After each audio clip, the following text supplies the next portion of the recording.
where is the best place to start in a teacher's culturally responsive equity journey? And then a second part of that is, what about a site or district's culturally responsive or equity journey? Very good question. I love framing the work as self work.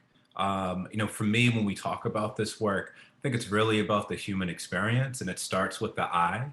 How are we stepping into reflective spaces of making sense of our thoughts and identifying what our potential blind spots are, and how are we being honest or real with ourselves about what we believe, and can we actually get to spaces where our value system matches our actions, and do we have the courage and the vulnerability to allow those who interact with us every day into that process with us so that they can share feedback.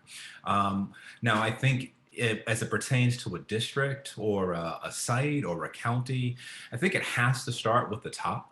I think it's the most powerful if the folks that are within any organization, community, who are the power brokers, set an example of what it means to be doers of the work, and champions of whatever the expressed value systems are. I think it also communicates to everybody that the work is extremely serious if everybody is all in on it.